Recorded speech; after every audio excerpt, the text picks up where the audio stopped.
You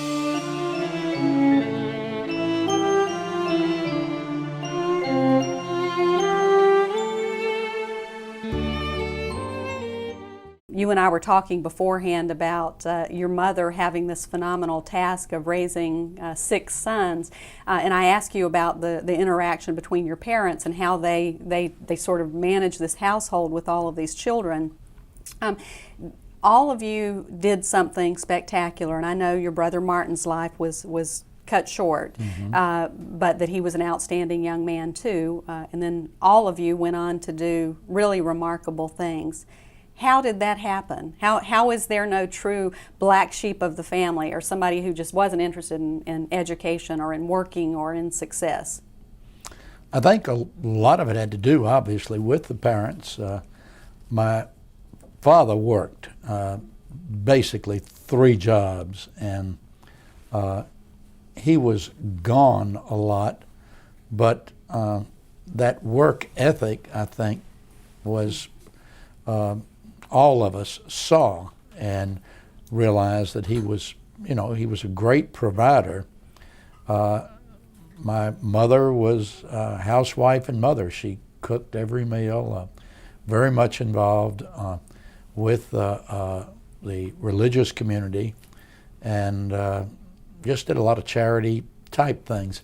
Not charity from a standpoint of United Way or the Cancer Society, but like just individual charity, people that were in need.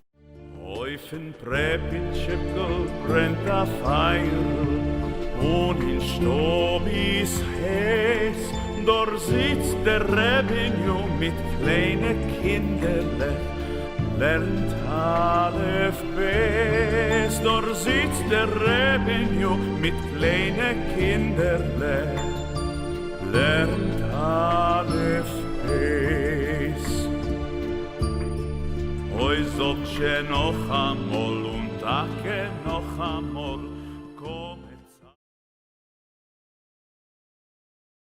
I'm trying to think, was I a sophomore or junior?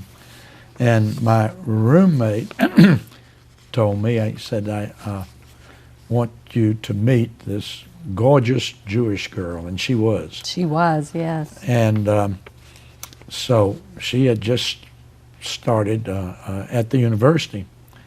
And I can remember, I think it was Broward Hall. And so I've always been very, I know surprisingly, very, very shy around women. I don't know what to say, or, I mean, anyhow. So Fred Vygotsky, who was my roommate, called her and said, I want you to meet my roommate, Fred Levin. So we, yes, to like be there at 7 o'clock on Friday night. Well, anyhow, I go into the, well, it's like a parlor, but it's a big room, and there she is on the couch, and she was a knocked-out, gorgeous girl. And there were about 15 guys standing around.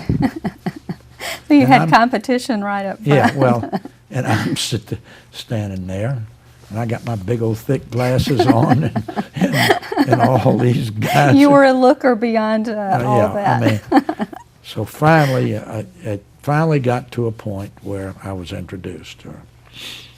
Well, back then there were way more guys than there were girls at the university. So finally, I guess Fred Vygotsky talked me into calling her, and anyhow, I had a date for like 8 weeks later. You got on her social calendar. Yeah, an interesting thing, and I never realized till after she had passed away, and that she was the only woman in a romantic way that I ever told that I loved. Only you can make all this world seem right. Only you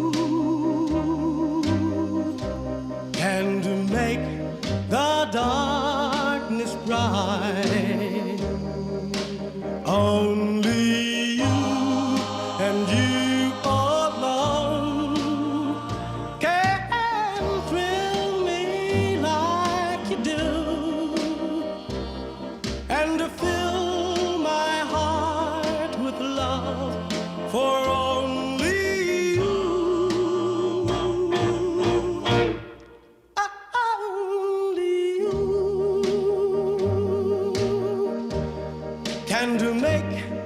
this change in me, for it's true, you are my destiny. When you hold my hand, I understand. And I want to thank both David and Reuben for directing me into trial law. I want to thank my brother Alan, because he went to law school for about 3 weeks. He said this wasn't for him. He enjoyed the partying too much, and if he had gone to law school, I think he'd have been up here today as that trial lawyer rather than me. And all I've ever really done in life is law and family, and I want to thank my brother Stanley, because he got me into boxing, and this has been my second love. The road is long, with a many a winding tongue that leads us to who knows where, who knows where. But I'm strong, strong enough to carry him. He ain't heavy, he's my brother.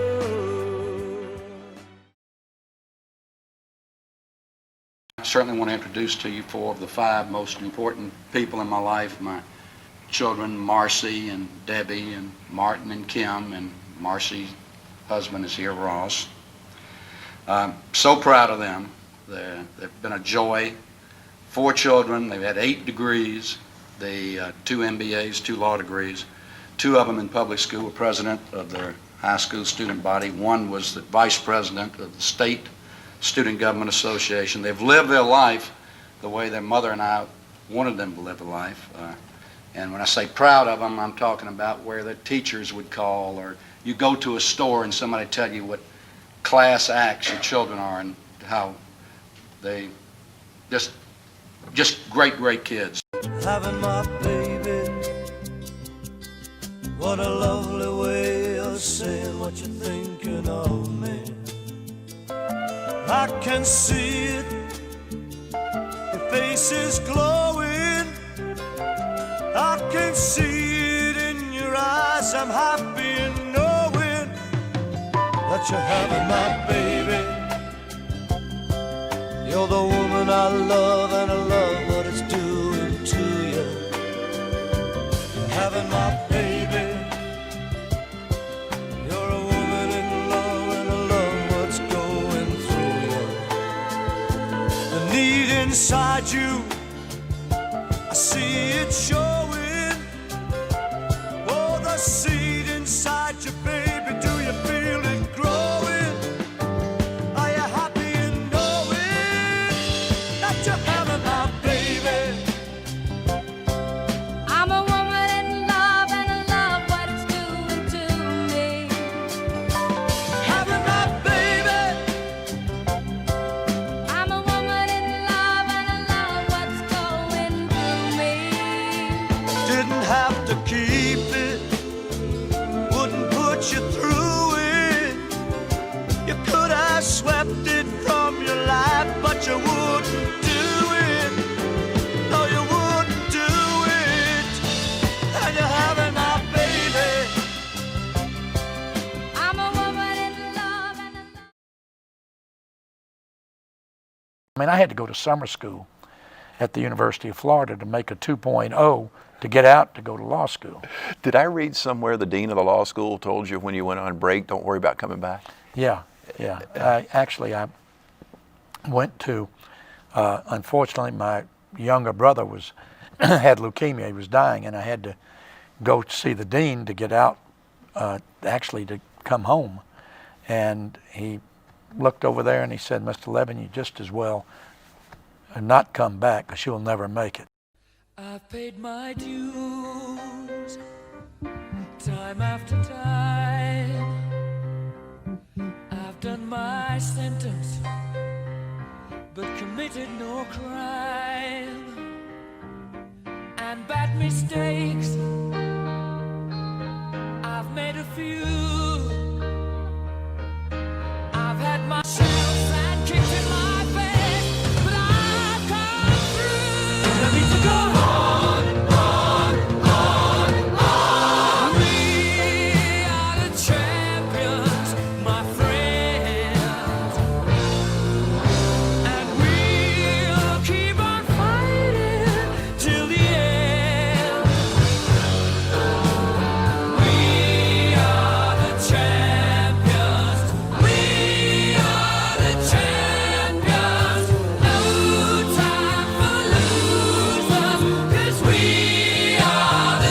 One of the things that Martin said about you when he gave a speech at the law school, which of course your law school, my law school, but your law school in your honor, he has long admired, and all of us have, your willingness to speak out about things that are unpopular. Sometimes you do it in an irreverent, joking way. You don't pretend to be something that you're not. You're very direct, but you also have done that about very important social issues. And Martin made this quote about you. More significantly than speaking about his viewpoints, my father has lived his beliefs even when it has been to his detriment. Dad has often spoken out against the majority, against the authority, against the established, and against the popular. Dad has done this without consideration or concern for the consequences. When Dad has perceived hatred, bigotry, prejudice, or any other form of injustice, he has made sure to be heard, even while others who did not like his voice made sure he paid the consequences. Why have you felt the need to speak out when you've seen these things? You don't have to. It's not your fight. Why do you? I think it goes back to a character trait that I can't stand to see someone hurt another.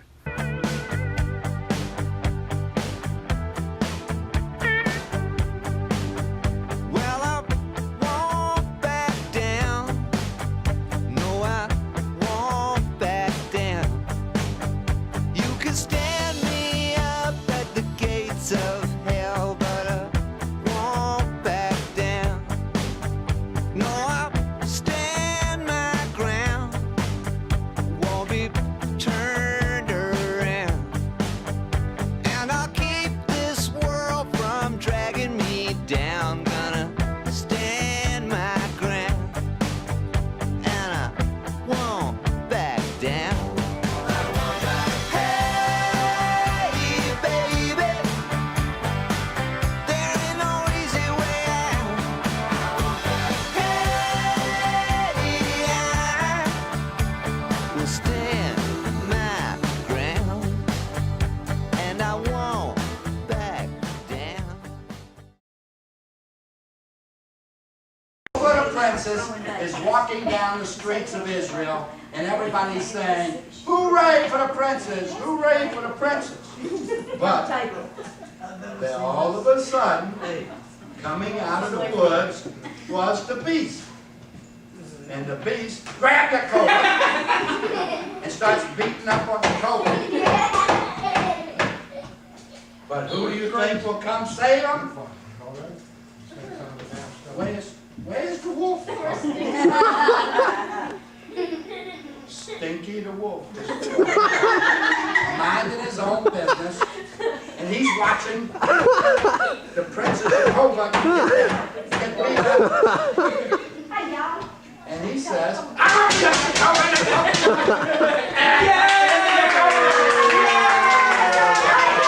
Grandpa,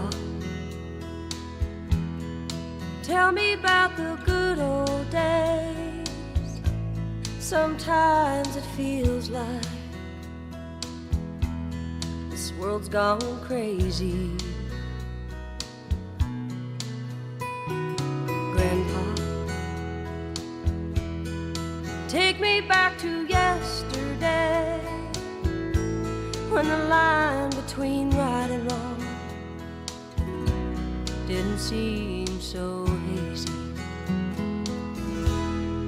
Did lovers really fall in love to stay, stand beside each other, come what may?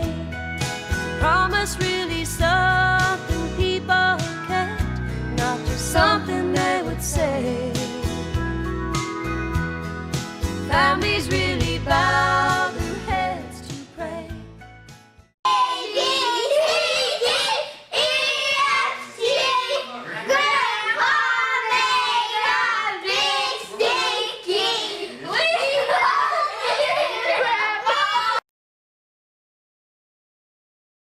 the other things I've noted about you that I think really is unusual, and it's really an exemplary thing, because we grow up and get out of college and have our families, and we often don't foster friendships and relationships with people that we should, and sometimes when we do, it's just a holiday kind of thing. But you have people who are a part of your life and you're a part of theirs. I mean, recreationally, when somebody's sick, ball games, whatever it is. How is that you've made that a priority in your life to foster these friendships?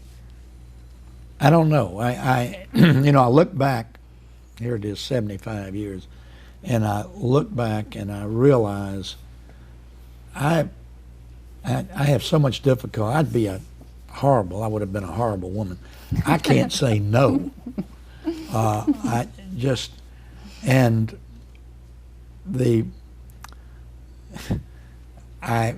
feel I feel other people's pain. I really do. Yeah, you do. I'm very Yeah, you do. empathetic. And this goes back throughout life. I mean, last week I had lunch with 6 of my high school buddies. Wow. And my roommate in college is my closest friend now. When you're down and troubled and you need some love and care, and nothing is going right,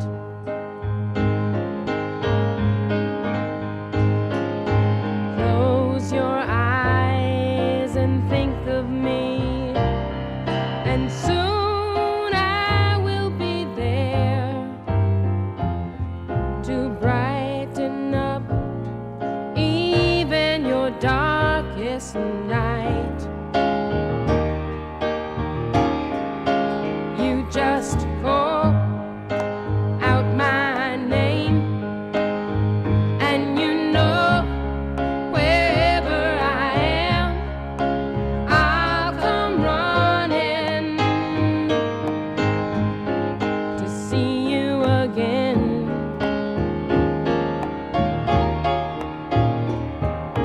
Winter, spring, summer, or fall, all you have to do is call, and I'll be there. You've got a friend.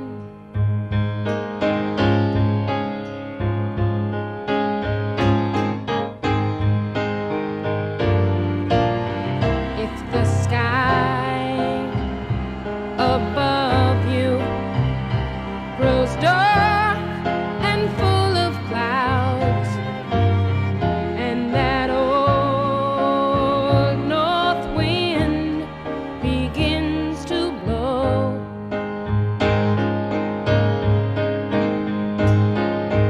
keep your head together. I became, my success was in accomplishing something other than being a joke. And I felt good about it. And all of a sudden people are looking up to me. I mean, I was, You're a leader. I was, I won in a different everything. way.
what would you, if someone said, well, Fred Levin, what's your philosophy? What's your motto in life? What do you live by day? What would you say to that? That I look back and even this, I mean, this is almost 60 years ago when I entered law school and began to realize that this was a very competitive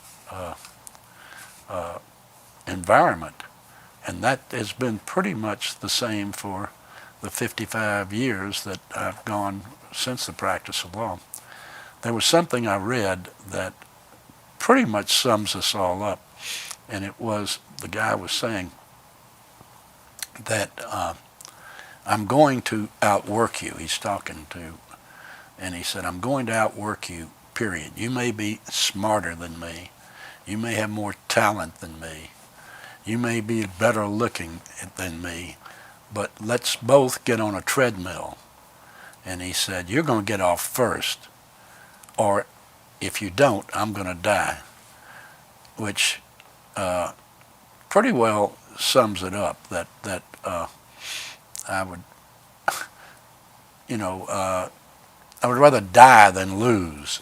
And I think that sums up my life, that I've always felt like I didn't have the natural ability, but that I could outwork the next guy. And whatever I do, whether it's practice of law or studying or just about anything, I think I have the ability and to outwork the next person. But that's what has caused a lot of problems too. I know if you don't do anything but outwork the next guy, you don't have as much family situations or I don't play golf. I don't play tennis. All I do is work. And first, let's talk about the book. And I know a lot of people have read it, are familiar with it. The title and Give Up Showbiz. Tell us why you did that. Why you allowed a book to be published about your life in a very open way, and many things that people would consider not necessarily flattering about you. Well, the person who wrote the book was a New York Times best-selling author, and he came to see me. He said he wanted to do a book on a trial lawyer, and would I agree?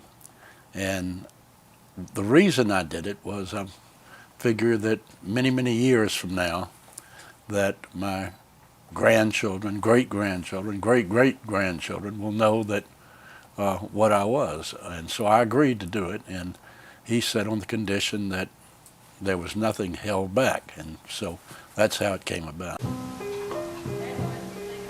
And now the end is near, and so I face the final curtain. Maybe I did, my friend, I'll say, we'll need to start all over. Would you put Frank on with me? I'll need it, because I want to do it my way. And more, much more than this. And where is Frank? I need him. And more, much more than this. Where is he? Because I did it my way. Regrets, I've had a few, but then again, too few to mention. I did what I had to do. Yes, without exemption. I planned each charted course, each careful step. I think I'm screwed up. And more, much more than this. What am I going to do but take a little? Whatever it is. I did it my way.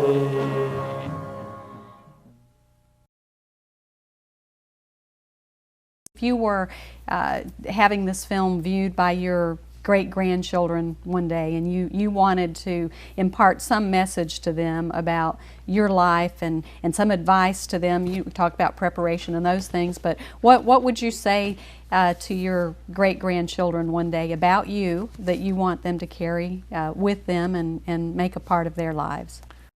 That never, ever think of yourself as being better than someone else because you're brighter, or because you have more money, or because of your color of your skin or your religion, whatever it might be, that there but for the grace of God go I. And whatever they do, I would hate for them to be mean.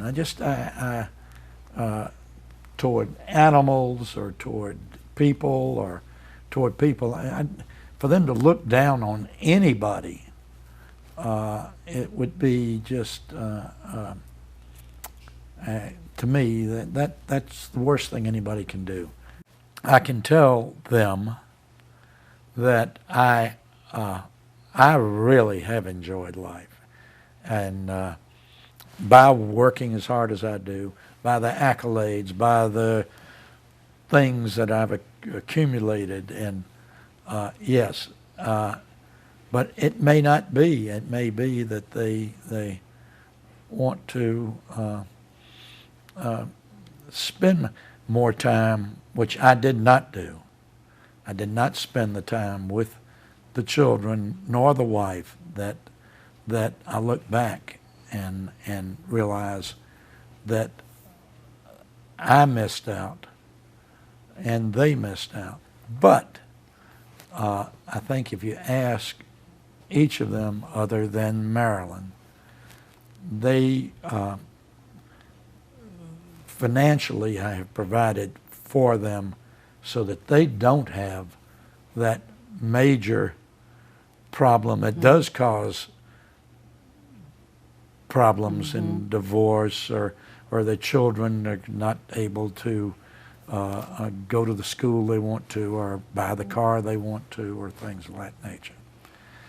Balancing life, I would hope, only thing I can do is tell them I had a life that was not really balanced, but I have been terribly, terribly happy, way beyond anything I deserve.